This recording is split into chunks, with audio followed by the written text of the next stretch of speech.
ॐ योगेन चित्तस्य पदे न वाचा मलं शरीरस्य च वैद्यकेन योपाकरोतां प्रवरमुनीनां पतञ्जलिं प्राजलिरानतोऽस्मि।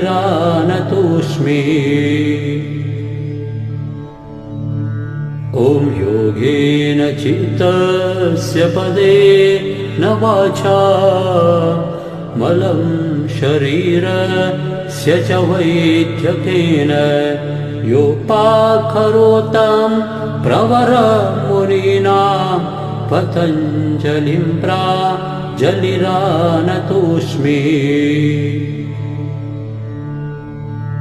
ॐ योगेन चित्तस्य पदे न वाचा